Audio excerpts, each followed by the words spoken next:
शासनानं स्वतःचा हिस्सा भरला नसल्यामुळं आज शेतकऱ्याला तुमच्या तोंडाकडे बघावं लागते।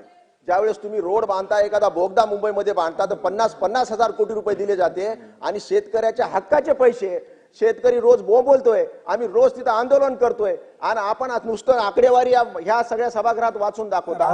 माझा स्पेसिफिक प्रश्न आहे अध्यक्ष महाराज, की 58 कोटी जे माझ्या मतदारसंघातले माझ्या जिल्ह्याचे पेंडिंग आहे, जे आमच्या अधिकाराचे आहेत, जे आमच्या हक्काचे आहेत, ते हक्काचे पैसे तुम्ही रोखू का शकता आणि कसं शकता?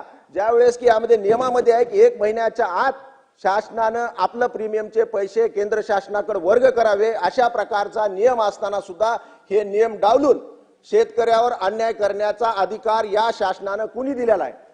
आमच्या परभणी जिल्ह्यामध्ये मायक्रो इरिगेशनचे सुद्धा अध्यक्ष महाराज पैसे असेच पेंडिंग आहेत। स्पेसिफिक म्हणून माझा एकच प्रश्न आहे की आपण जे पेंडिंग आमच्या मतदारसंघातले परभणी जिल्ह्याचे प्रलंबित जो विषय आहे, हे अग्रिम रक्कम आपण ऍडव्हान्स शासनाकडे कधी वर्ग करणार आणि किती दिवसात आमच्या शेतकऱ्यांना तुम्ही पैसे देणार, हा माझा एकच प्रश्न आहे। अध्यक्ष महोदय, 31 मार्चच्या आतमध्ये सगळे पैसे बीडीएसवर उपलब्ध होतील। ते बोलतात ना 30 मार्चच्या आतमध्ये सगळे पैसे देतात म्हणून सांगतात ना। दिली ना त्यांनी तारीख, राहुलजी। पर्यंत सर्व पैसे शेतकऱ्यांचे त्यांच्या बीडीएसवर उपलब्ध होतील।